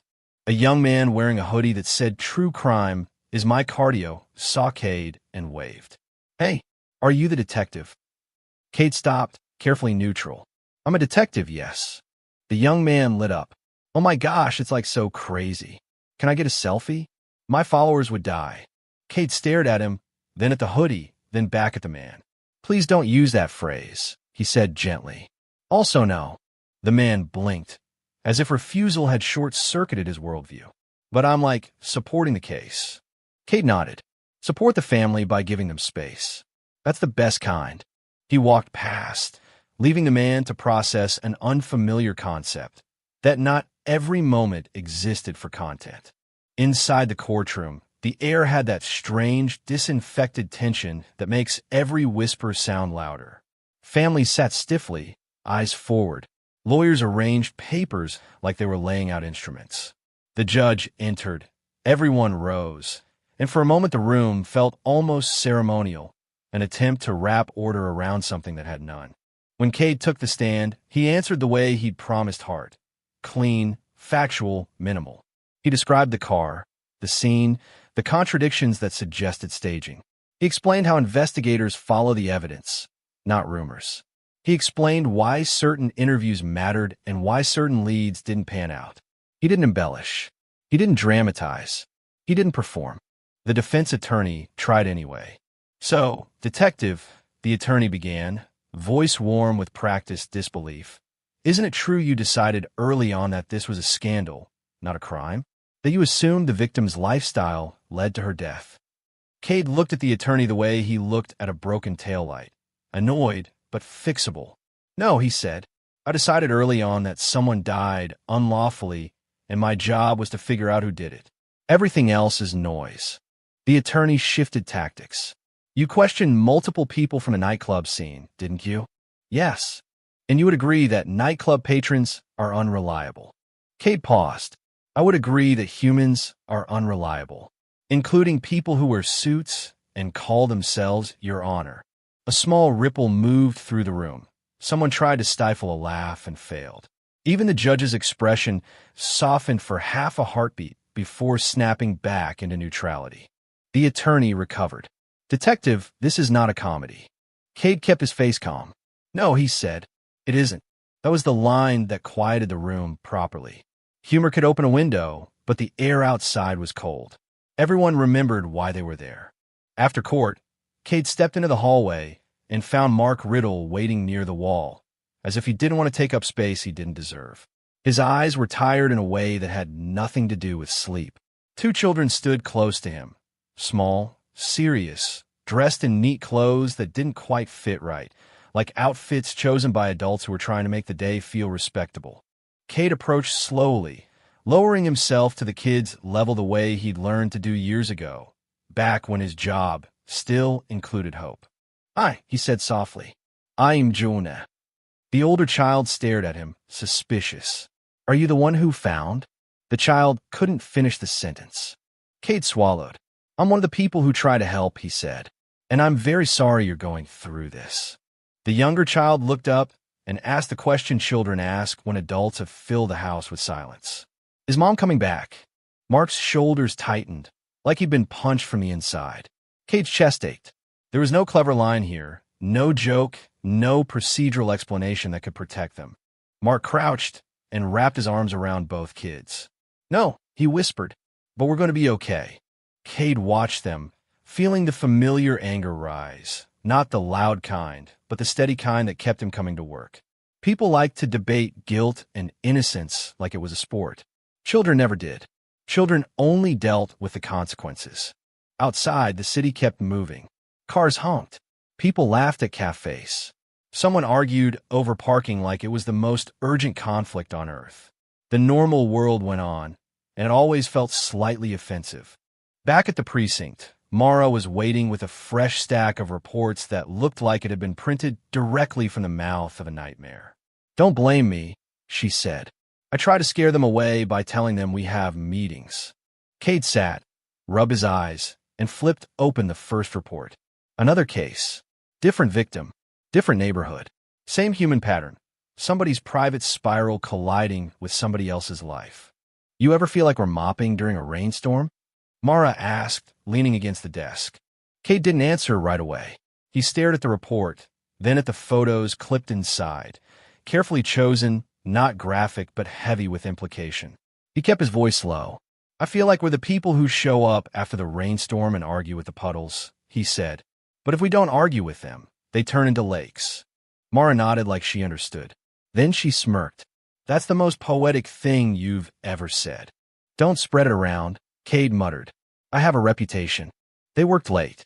The fluorescent lights hummed overhead like insects. Someone down the hall microwaved fish, which should have been a felony on its own. Cade stared at the ceiling and thought, not for the first time, that the justice system had an odd sense of humor. The crimes were chaotic, but the paperwork was rigid. The emotions were wild, but the forms demanded you choose a box. Yes/no, present/absent, found/not found. Human lives didn't come with checkboxes. Human lives came with contradictions. On his way out, Cade passed the evidence room and saw the property clerk, a man named Rojas, labeling items with the grim dedication of someone who believed the labels mattered. Rojas looked up and nodded. Lieutenant, Rojas said, you left your umbrella in here last week. Cade blinked. How did my umbrella end up in evidence? Rojas didn't even hesitate. You walked in during that storm, dropped it, then asked me if we could log the rain because it was definitely suspicious. Cade paused, remembering none of that, and then sighed. Okay, that sounds like me. Rojas handed him the umbrella with a straight face. The umbrella had an evidence tag attached like a badge of shame. Cade turned it over in his hands and read the tag. Item, umbrella. Status, wet. Notes, owner appears tired. Cade looked at Rojas. Did you write owner appears tired? Rojas shrugged. I thought it was descriptive. Mara, walking behind Cade, laughed, an actual laugh, the kind that escapes before you can stop it. Cade held up the umbrella like it was a questionable life choice. Great, he said. Even my umbrella has a file. Outside, the night air was cold and clean. He stood under the streetlight for a moment, listening to the city breathe. He thought of Lourdes again. Not the rumors, not the arguments, not the way strangers had tried to turn her into a lesson. He thought of her as a person with a laugh and habits and routines, as someone who woke up on a day she didn't know would be her last. He thought of Mark's face and the children's eyes. He thought of Naley's confession and Hawkins's tears and the ugly truth that a chain of bad decisions can form faster than people think. Cade opened the umbrella and stepped into the dark. It didn't rain, which felt like the universe briefly cooperating out of sheer confusion. He walked to his car and found, taped to his windshield, a bright flyer for a true crime pub trivia night. First prize, Detective's Choice Mystery Box. Cade peeled it off, stared at it, and sighed so deeply it felt like it came from his shoes. Mara glanced at it over his shoulder. Please tell me you're not going. Cade folded the flyer carefully, because he was a professional and professionals recycled. Of course I'm not going, he said. Mara raised an eyebrow. You're lying. Cade opened his car door. I'm not lying. I'm investigating. Mara shook her head. If you win a mystery box, and it's just a gift card and a rubber magnifying glass, I'm never letting you forget it. Cade slid into the driver's seat and started the engine. He looked at the folded flyer on the passenger seat and felt a reluctant, exhausted smile tug at his mouth. The world was strange. People were stranger. And somehow, amid all the grief and grit, life kept trying, clumsily, absurdly, to be normal again. He pulled away from the curb, the city lights stretching ahead like a long question. Tomorrow would bring another call, another door, another story that didn't make sense until it did. And Jonah Cade would keep showing up. Not because he believed he could fix everything, but because he believed the truth mattered even when it arrived late, even when it arrived tired, even when it arrived holding an evidence-tagged umbrella in one hand and a ridiculous trivia flyer in the other. Jonah Cade told himself he was not going to that trivia night the way some people tell themselves they are not going to eat cake. Sincerely, repeatedly, and with absolutely no plan for how to handle the moment Cake shows up wearing a friendly smile. By the time he pulled into the parking lot of O'Malley's Tap House, the folded flyer on his passenger seat had unfolded itself like confession. He sat there for a full 10 seconds with the engine running, staring at the neon sign, as if the building might feel shame and turn its lights off out of courtesy. Mara Vance called him right on schedule, because Mara had a sixth sense for foolish decisions and an excellent sense of timing. If you're about to do what I think you're about to do, she said, you should know I already prepared a speech. I'm not doing anything, Cade replied, putting the car in park. You just lied to me and your car at the same time, Mara said. I can hear the resignation in your ignition. I'm investigating, he insisted. You're about to answer a question like which fictional detective had a hat and a magnifying glass, and pretend it's justice. Cade stared ahead. For the record, he said, a magnifying glass is an underrated tool. For the record, Mara said, you have been awake too long. Don't talk to any strangers. Don't adopt anything. And if someone hands you a Detective's Choice mystery box, you run. I don't run, Cade said. You walked briskly away from a true crime influencer yesterday, Mara replied. That counts as running in your age bracket. Cade ended the call, got out, and walked into O'Malley's as if he belonged there, which was always the first lie in any room. The place smelled like fried food, optimism, and the faint bitterness of people who believe they have been robbed by the last round's tiebreaker. A chalkboard sign by the bar read, True Crime Trivia Night. and no spoilers, which was a strange warning because real life does not come with spoilers, only consequences. He took a seat at the end of the bar where he could see the room without looking like he was trying to see the room. The bartender, a woman with a tired smile and the posture of someone who'd broken up 100 arguments over nothing, slid a menu toward him. "What'll it be?" she asked. Cade looked at the menu like it might contain something illegal. "Coffee," he said. She blinked. "Honey, it's 8 p.m. I'm a public servant," Cade replied. "I drink coffee when other people drink water and complain when other people sleep." She leaned in. "We don't have coffee." Cade stared at her, wounded. "Is this a trap?" "We have espresso martinis," she said, proud, like she'd just offered him a solution and a personality. Cade held up a hand. "Let's not combine stimulants with decision-making. I'll take club soda." She poured it with the solemnity of someone performing an act of mercy. Around him, the crowd buzzed. People wore shirts with clever slogans that treated tragedy like a hobby. Someone had a notebook labeled case files in glitter pen. A table near the front had a corkboard with photos of famous detectives, as if anyone here had ever found anything more complicated than their car keys. Then the host stepped onto a small platform with a microphone and a grin.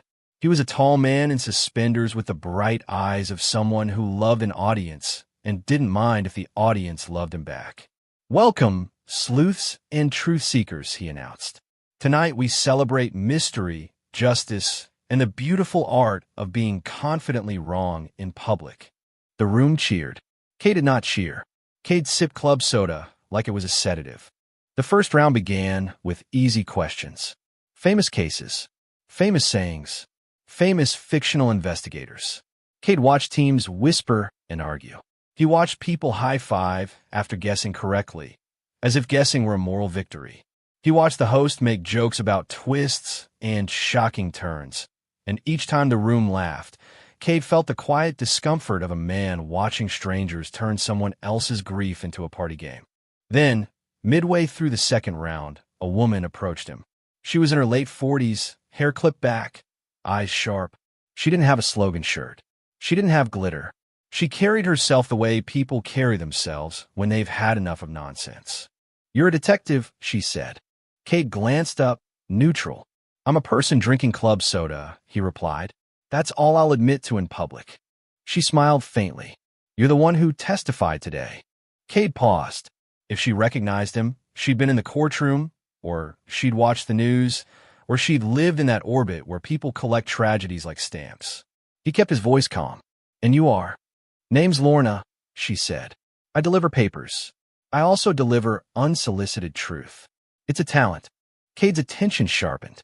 "Lorna," he repeated, because a detective's brain likes handles it can grab. "You were near the construction site." Her lips pressed together. "I was near a lot of places. That's what happens when you wake up early and drive for a living. You see the city before it puts its face on."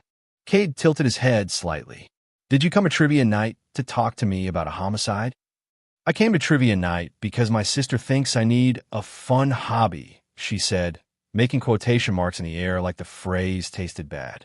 "Then I saw you, and I thought, well, if the universe insists on being dramatic, I might as well contribute."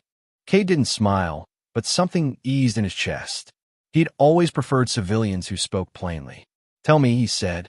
Lorna lowered her voice. "Everybody keeps saying it was just those two men. The jealous one and the big friend. That's neat. That's tidy. People love tidy.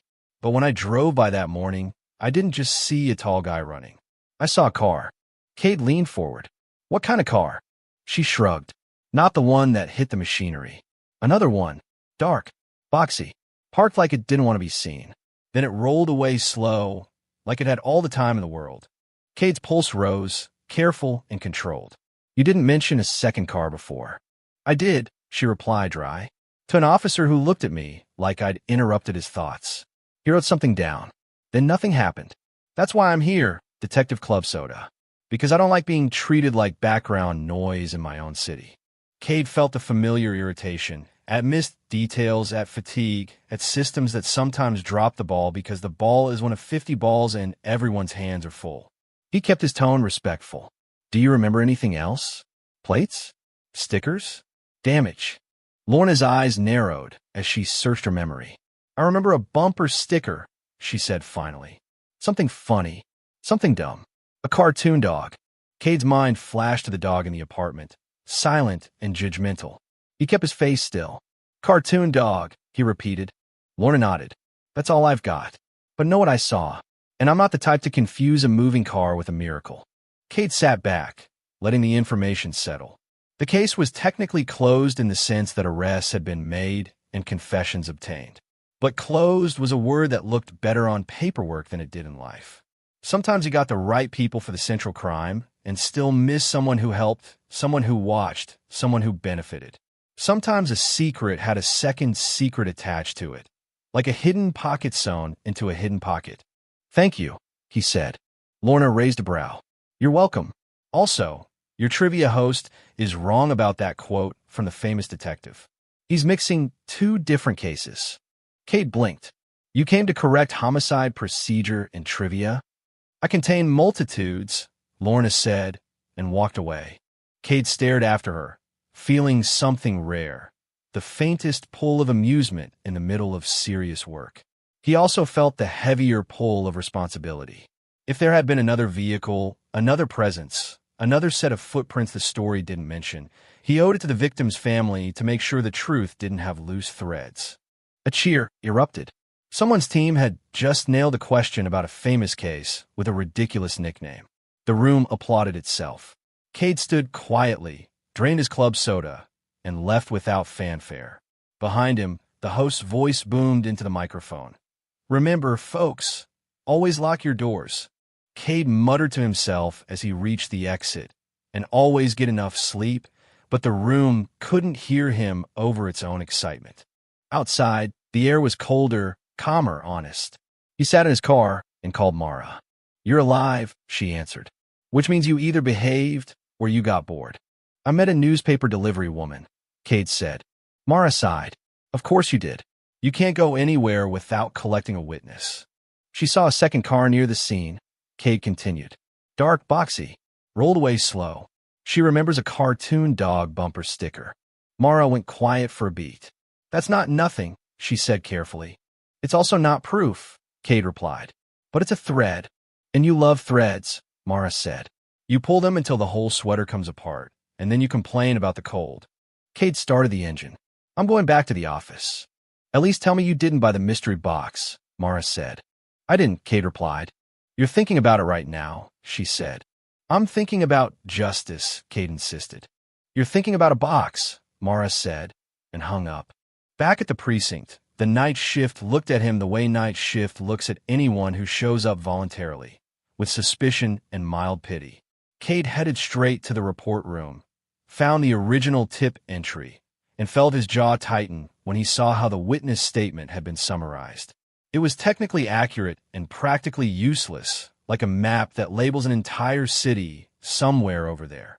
He pulled the file and reread the chain of events. Confessions, evidence, timelines. Everything pointed to the two men for the central act. And yet Lorna's memory didn't fit neatly into the final narrative. Cade didn't let himself jump to conspiracy. He didn't let himself invent villains. He simply acknowledged the oldest truth in police work. People do not always tell you everything, especially when telling you everything makes them look worse. He walked down to the evidence room and found Rojas still on duty, labeling a bag with the patient care of a man who could label his way out of an apocalypse. Rojas, Cade said, you ever see a bumper sticker with a cartoon dog? Rojas didn't look up. Depends.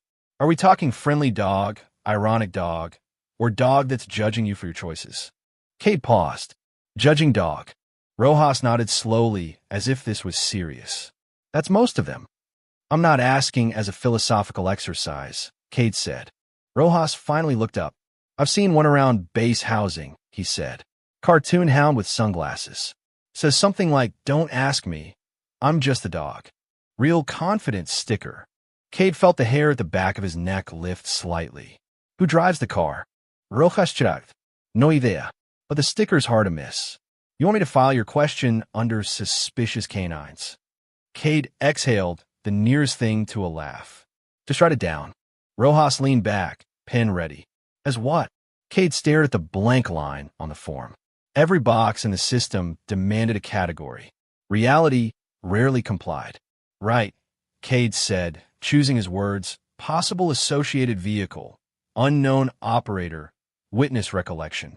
Rojas wrote quickly, then added, almost as an afterthought, owner appears tired. Cade narrowed his eyes. Don't start. Rojas Mail Fantli. Too late. By the time Cade returned to his desk, the building had settled into that late-night hush where you can hear the vending machines humming and the distant cough of someone regretting their life choices in the hallway. He pulled out a clean sheet of paper. Clean was rare in his world, and wrote a single sentence at the top. What did we miss? He stared at the words until they felt less like a question and more like a dare. He wasn't trying to undo what had been solved. He was trying to make sure the solved part didn't hide something unsolved behind it.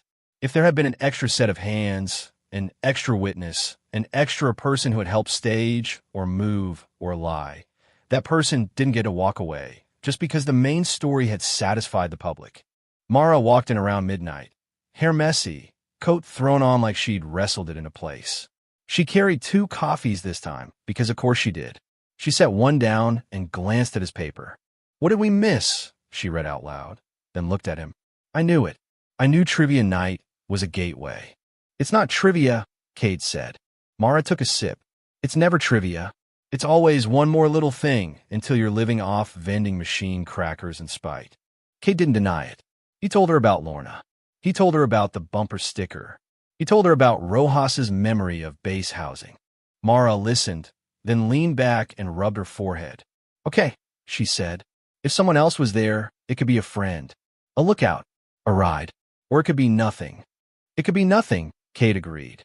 But I've learned that nothing is sometimes what people call something when they don't want it to exist. Mara nodded. So what now? Cade tapped the paper. Now we do the least glamorous thing in the world, he said. We ask boring questions until the truth gets tired of hiding. Mara's mouth twitched. That should be on a motivational poster. Cade looked at her. Don't. Picture of a sunrise. Mara continued, fully committed now. Silhouette of a detective. Caption, we ask boring questions until the truth gets tired of hiding. Cade exhaled, and it came out like a reluctant laugh. It wasn't joy. It was survival. Fine, he said. But if you make that poster, I'm writing you up. Mara raised her coffee cup. You can't write me up. You don't have a right form. Cade stared at the stack of paperwork on his desk. Don't tempt fate. They worked through the night in the way good detectives work. Quietly, steadily, without theatrics. They called the base housing office for vehicle registrations that matched descriptions. They checked reports of suspicious vehicles near the construction site in the weeks leading up to the murder. They looked for any overlooked connection in the suspect's social circle that would explain a second car being present. They didn't accuse. They didn't assume. They simply collected, because collection is what separates investigation from imagination. Around 2 a.m., Mara paused and looked at Cade. You ever get mad, she asked, about how people turn this into entertainment? Cade didn't answer right away. He thought of the children in court. He thought of the mother's shaking voice. He thought of the way the city had kept moving like nothing had happened. I get mad, he said finally, but I also get it. People are scared. They want to believe bad things happen for a reason that keeps them safe. They want rules. They want neat endings. And we don't get neat endings, Mara said. Cade shook his head. We get the best ending available, he replied. Sometimes it's justice. Sometimes it's just clarity. Mara stared at her coffee as if it might reveal a new personality trait. That's depressing. Cade pointed at her cup. That's why we have this. At dawn, as the sky began to lighten, Cade found himself thinking of Lourdes again, not as a headline, not as a cautionary tale, not as an argument strangers used to feel superior. He thought of her as a woman who had been alive with plans that never got to become memories. He thought of the way one person's pride can turn into someone else's absence. He thought of how quickly life can become a file folder. He also thought of Lorna, delivering newspapers at hours when most people were asleep, seeing the city's real face while everyone else dreamed. He thought of Rojas, labeling evidence with grim care keeping order where he could. He thought of Mara showing up at midnight because she couldn't stand the idea of a loose thread. And he thought, with a strange tenderness, of that ridiculous trivia room full of strangers cheering for correct answers, as if correctness were a kind of safety. He knew better. Correctness didn't save anyone, but it did matter. It mattered enough to keep him awake, keep him searching, keep him honest, even when the world tried to turn horror into a hobby. Cade leaned back, eyes burning from fatigue, and looked at the sentence on the paper again. What did we miss? He whispered the answer to himself, not as certainty, but as a vow. Nothing, he said softly. We're going to miss nothing. Then the phone rang because of course it did, and the day began again. The phone rang at the exact moment Jonah Cade's eyelids finally agreed to cooperate, which was rude in the way only telephones can be. He stared at it for half a second, as if refusing to answer might cause the caller to rethink their life choices, then picked up with the voice of a man trying to sound alert while his soul was still loading. Cade, a patrol sergeant spoke fast, like the words were already late. Lieutenant, we got a tow yard call. One of the guys says he's got a dark, boxy vehicle that came in around the time of your construction site case. He's not sure it matters. He just remembers because it had a dog on the bumper. Cade didn't move, didn't blink, didn't do anything that would scare the fragile thread of luck off the table. A cartoon dog, he said carefully. Yeah, the sergeant replied. Dog with sunglasses. The sticker says something like, "Don't ask me. I'm just the dog." Cade finished, already standing, already reaching for his coat. Mara Vance, who had been dozing on the couch in Cade's office like a person who'd lost a bet with gravity, lifted her head. Her hair was doing something that could only be described as late-stage detective. Tell me you're not about to say the words I think you're about to say. Cade held the receiver away from his ear for a second. We might have a lead, he said. Mara's eyes narrowed. That's not what I asked. Cade returned to the call. Which tow yard? The sergeant gave him the address, and Cade wrote it down on a sticky note because the department had a strict policy that all important information must exist on the least durable medium available. He hung up, pocketed the note, and reached for his keys. Mara stood, stretched, and looked at him with the expression of a woman who'd realized sleep was not going to happen, but she intended to resent it properly. If this ends with you adopting a dog, I'm filing an official complaint. It's a bumper sticker, Cade said. Mara grabbed her coat. That's how it starts. First it's a sticker, then it's this dog looked sad. Then it's I named him evidence. Cade didn't deny this, which was in itself suspicious. They drove through the pale early morning, the city still half asleep. Streetlights glowed like tired eyes. A few cars moved in the distance, quiet and purposeful, like they knew something the rest of the world didn't. Cade watched the road with that deep, practiced focus of someone who had learned to read a city the way other people read weather. Tension in the air, movement where there shouldn't be movement, the subtle truth that nothing ever really stops happening. The tow yard was a sprawl of metal and dust and stubbornness. Rows of vehicles sat in various states of defeat, some missing wheels, some missing dignity, all missing owners who were going to be surprised at the bill. A security guard at the gate looked at Cade and Mara with the flat patience of a man who'd seen every human emotion except shame. Detectives, he asked. Mara flashed her badge. Do we look like we're here to buy a used sedan? The guard's eyes flicked to Cade's face, then to Mara's coffee-stained sleeve, then back. You'd be surprised, he said, and waved them in.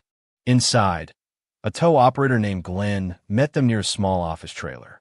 Glenn had the weathered hands of a man who could lift a transmission with one arm and a sense of humor with the other. He wiped his palms on his jeans and nodded at Cade's badge with a kind of cautious respect. I don't usually call cops, Glenn said. It's bad for business. Folks get nervous. Mara glanced at the rows of cars. Buddy, people are already nervous. You got a graveyard out here. Glenn smiled, unbothered. These are just machines. Machines don't lie. They just break in creative ways. Kay got straight to it. You have a vehicle with a cartoon dog bumper sticker. Glenn's face brightened, like someone had asked him about his favorite song. Oh yeah, he said. That one. Dark SUV. Boxy. Sticker on the back window. Dog with sunglasses. I remember because my kid loves dogs, and because the driver was acting like he didn't want anyone to see him. Parked it awkward. Didn't argue the fee. Just dropped it and left. Cade's pulse stayed steady, but his mind sharpened. When did it come in? Glenn named a date and time close enough to the morning of the construction site discovery that Cade felt the thread pull tight. Who brought it in? Cade asked. Glenn scratched his head. Tow request came from a private number. Guy said the vehicle stalled. Said he didn't want attention. Which, is not how broken cars work. Broken cars are very attention-seeking. Mara leaned in. Did you see the driver? Glenn nodded. Yeah, civilian. Mid-30s, maybe. Baseball cap. Hoodie. Not tall like a basketball player, but not short either. Looked like the kind of guy who says, I'm fine, while clearly not being fine. He had that tight jaw. Cade pictured it immediately. The jaw that clamped down because the mouth didn't want to let the truth out. Any paperwork? He asked. Glenn pointed at the office trailer. We got the receipt and a signature. Might not be real. Could be. People get creative when money is involved. Mara muttered. They always get creative when money is involved. Inside the trailer office, the air smelled like printer ink and old snacks. A small fan pushed warm air around like it was doing its best. Glenn pulled a folder from a filing cabinet labeled March in thick marker. Cade respected that level of organization in a place where most systems were pile and bigger pile. Glenn handed over the intake sheet. The signature was legible, which Cade immediately distrusted. Most criminals signed things the way they lived, hastily. Still, the name was a starting point. Mara read out loud. Cal Danner. Cade's eyes lifted. Cal Danner, he repeated. Glenn nodded. That's what it says. Address field was blank. Paid cash. I didn't ask questions. Cash doesn't like questions. Cade took a photo of the paperwork, then asked, Where's the vehicle now? Glenn grinned like a man about to show off a trophy. Come on. They walked through the rows until Glenn stopped in front of a dark SUV that looked exactly like Lorna's description.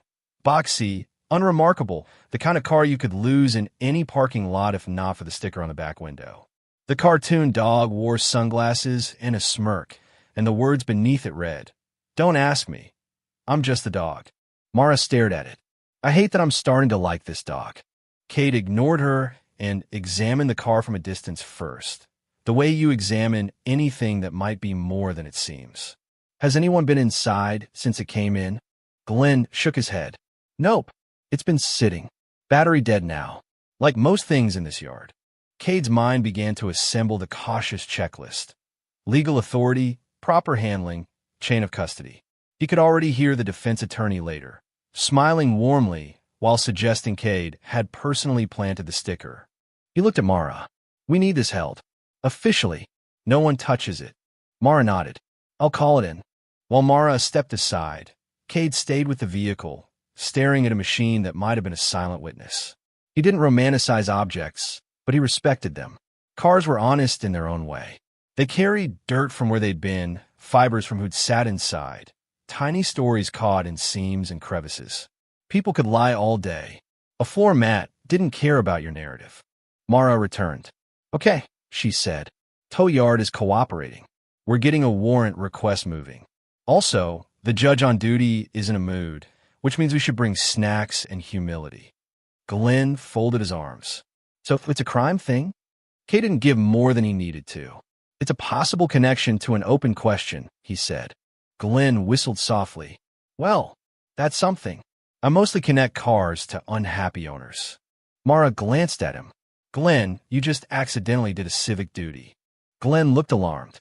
Don't say that too loud. I have an image. As they walked back to the trailer, Cade's phone buzzed again. This time it was Rojas from the evidence room, voice bright with the strange joy of a man who had been handed a new label to write. Lieutenant, Rojas said, I heard you're hunting the judgmental dog. That's not its name. Cade replied automatically. Rojas ignored him. Just letting you know, base housing has a list of registered vehicles with that sticker. It's not official, obviously. It's social. Cade paused.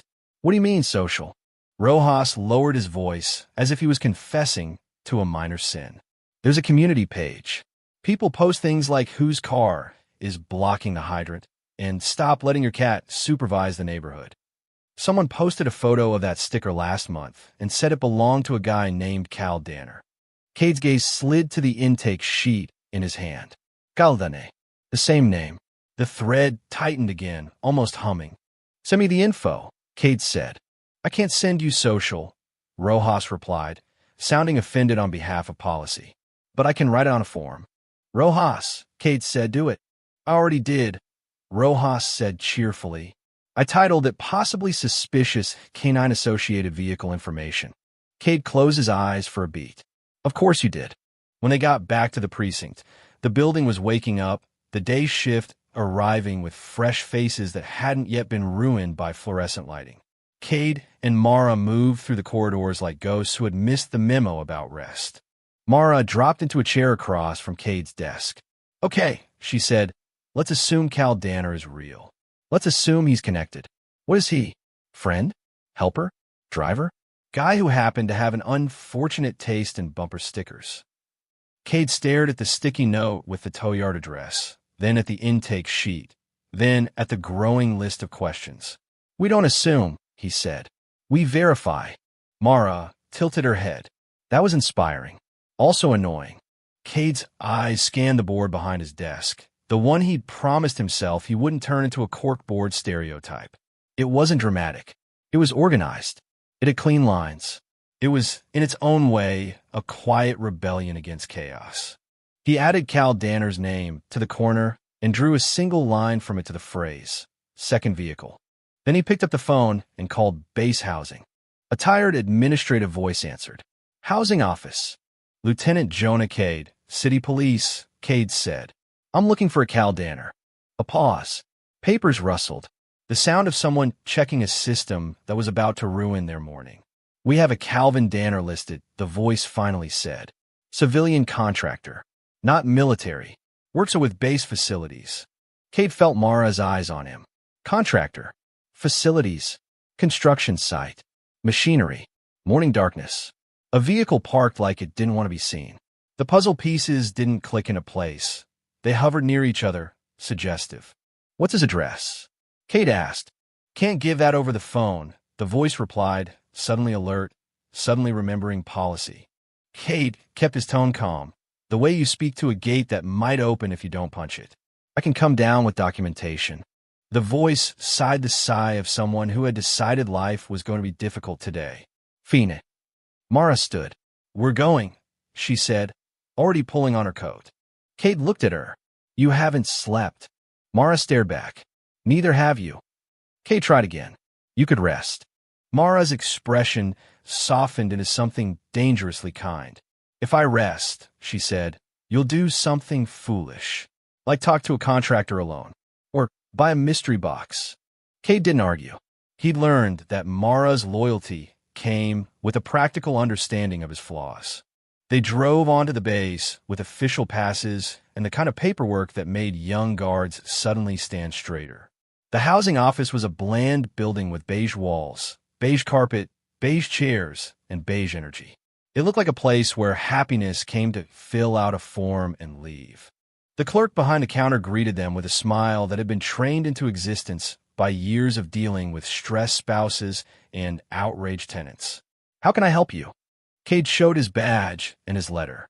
The clerk read it, then read it again, then looked up like the letter had personally offended her schedule.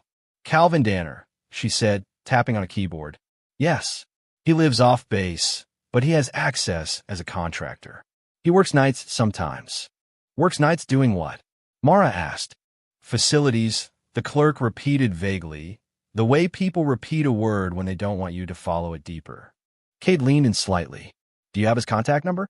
The clerk hesitated, then, with the resigned air of someone choosing peace over principles, slid a small printed slip across the counter.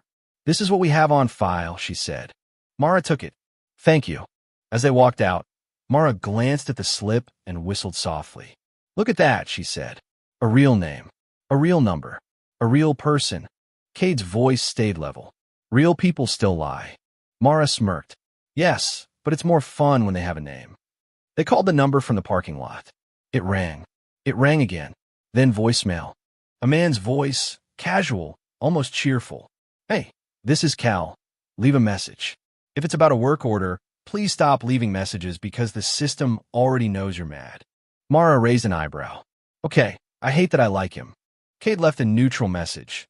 Name, badge, request for a callback. No accusations. No pressure. Just the gentle weight of official attention. They waited 5 minutes because detectives are patient the way wolves are patient. Cal Danner called back. Yeah, he said, voice wary. This is Cal. Mr. Danner, Cade said, Lieutenant Jonah Cade, City Police. I'm following up on a vehicle associated with you. Dark SUV with a cartoon dog sticker. Silence. Not the silence of confusion. The silence of calculation. Mara watched Cade, reading the rhythm of the call like music. Cal cleared his throat. That's my car, he said too quickly. Cade kept his tone conversational. It's currently at a tow yard. It was brought in around the morning of a serious incident near a construction site. Another pause. Cal's brating, Schichta, Shayo. My car broke down, he said. That's all. Cade didn't push yet. Can you meet us to discuss it? Cal azitata. I'm working, he said. Mara leaned in slightly and whispered, he's always working. That's how people avoid conversations. Cade stayed steady. We can meet where you are, he offered. Or you can come to the station. Your choice. Cal's voice tightened. I don't want trouble, he said. Cade's answer was honest. Then help us clarify what happened. Cal exhaled, and it sounded like a man letting go of a handle he'd been gripping too hard. Fine, he said. There's a diner off Route 9. 10 minutes. But I'm telling you, I didn't do anything. Cade didn't promise anything he couldn't guarantee. We'll talk, he said. When they arrived at the diner, Cal was already there, sitting in a booth facing the door because that's what people do when they're anxious. They want control of the entrance. He wore a work jacket with a facility's logo and a baseball cap pulled low. His hands were wrapped around a mug, as if the mug was keeping him anchored to reality. Cade and Mara slid into the opposite side of the booth. The waitress approached, eyeing them with a practiced suspicion of someone who could smell official business. Coffee, she asked. Mara nodded. Yes, please. Cade said, also yes. The waitress's eyes flicked to their posture. Rough night. Mara smiled politely. Rough profession. The waitress set down 2 waters first because she was wise. Cade began with the easiest question. Cal, he said, where were you early morning the day your vehicle ended up near that construction site? Cal Swaluba. Working, he said. Mara leaned back. Facilities? Cal's jaw tightened. Yeah. Cade kept his voice calm. On base. Cal azitata. Near base, he said, like the geography mattered. Cade didn't accuse. He simply held the space open. Why was your vehicle near that site? Cal's eyes darted, then returned to Cade. I took a wrong turn, he said. I'm not from around here originally. Mara's expression didn't change, but her eyes sharpened. You took a wrong turn at 2 in the morning and ended up at a construction cut with heavy machinery. Cal's face flushed. My GPS. Cade lifted a hand gently, not to stop him, but to slow the story down before it tripped over itself. Cal, he said, we're not here to embarrass you. We're here because a witness saw a second vehicle near a staged incident. Your vehicle has a distinctive bumper sticker. It ended up at a tow yard with a private request and cash payment. Those are facts. Help us understand the rest. Cal stared into his mug like it contained an escape route. The waitress returned with coffee and set it down without comment. But her glance at Cal was the glance of someone who had seen men unravel at breakfast tables before. Cal finally spoke, voice lower. I was there, he admitted, and the admission fell heavy but not dramatic. I didn't touch anyone. I didn't hurt anyone. But I was there. Mara kept her tone steady. Why? Cal's mot digtanat. Because I got a call, he said. A guy I know. He said he needed a ride. Said it was urgent. Said he'd pay me. Cade's brain stayed cold and precise. Who called you? Cal hesitated, then gave a name. Not the 2 men who had already been convicted in the public mind, but someone adjacent, a friend of a friend name, the kind that floats around barracks and club parking lots without ever landing in a file. Mara wrote it down immediately. What did he tell you? Cal shook his head quickly. Not much, he said. Just come now. Don't ask questions. You know how it is. Cade's voice stayed gentle but firm. No, he said. I don't know how it is. That's why I'm asking. Cal looked up, eyes tired. I've got bills, he said. I'm a contractor. Work comes and goes. Somebody offers you cash for a ride, and you don't think it's going to be this. Mara's expression softened a fraction. And when you arrived? Cal swallowed hard. I saw the car, he said. I saw something was wrong. I didn't get out at first. I didn't want to be involved. Cade nodded. That part made psychological sense. People like to believe they'll be brave in a crisis. Most people are simply human. They freeze. They rationalize. They hope the danger belongs to someone else. Cal continued, voice shaky. The guy got in my car, he said. He was breathing hard. He told me to drive. I drove. That's it. Then my car started making noise. The engine, I don't know. It died later. I towed it. I paid. I tried to forget. Cade didn't move. Did he say anything about what happened? Cal shook his head. He said, don't tell anyone, Cal whispered. He said if I told anyone, I'd lose my work on base. He said he knew people. I believed him. Mara's eyes narrowed. So you kept quiet because you were scared. Cal nodded once, miserably. Yeah. Cade let the silence sit, because silence is where people hear themselves. Cal, he said, keeping quiet didn't protect you. It just delayed this moment. Cal shoulders sajja. I know. Mara tapped her notebook. We're going to need a formal statement, she said, tone professional. And we're going to need you to identify the person you drove. Cal's eyes widened. I can't. Cade interrupted gently. You can, he said, and you should, because the truth doesn't get less true because it's inconvenient, and because a family is living with a hole in their world. You don't get to keep that hole quiet just to keep your job comfortable. Cal flinched, and it wasn't from anger. It was from shame. Shame is a powerful thing. It doesn't make people evil. It makes them small. And smallness, Cade had learned, was where a lot of bad decisions grew. Cal nudda slowly. Okay, he said, voice thin. Okay, I'll do it. Mara exhaled, relieved, then glanced at the bumper sticker printed on Cal's cap. Yes, he had a cap with a tiny version of the same dog on it, and couldn't help herself. You really committed to the dog theme, she said. Cal blinka.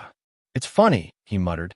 Cade took a sip of coffee and found, to his surprise, that it tasted like actual coffee and not despair. The universe, apparently, was in a generous mood for once. Mara leaned in, voice softer. Cal, she said, I'm going to tell you something that is both kind and absolutely true. That sticker? It did not help you blend in. Cal stared at her. I didn't think. Exactly, Mara said. Cade watched Cal carefully, not just the words but the body language, the micro-pauses, the way fear and relief battled in his chest. Cal wasn't a mastermind. He wasn't a planner. He was what investigators encountered all the time. An ordinary person who had made a choice to look away and then discovered that looking away didn't erase anything. It only made it heavier. When they left the diner with Cal's agreement to cooperate, Mara got into the car and stared at the windshield as if it might offer wisdom. You know what bothers me? She said. Cade started the engine. Only one thing. Mara ignored him. It's always the same, she said. People think the truth is optional until the truth shows up at their table. Cade nodded, pulling into the road. Truth is patient, he said. It waits, but collects interest. Mara sighed. That's another poster. Cade glanced at her. Don't. Mara grinned. Picture of a cartoon dog in sunglasses. Caption, Truth collects interest. Cade didn't respond, but the corner of his mouth lifted just enough to prove he was still human. Back at the station, the day had fully begun, and with it came the familiar storm of calls, memos, and people who needed things from Cade, as if he were a vending machine that dispensed solutions.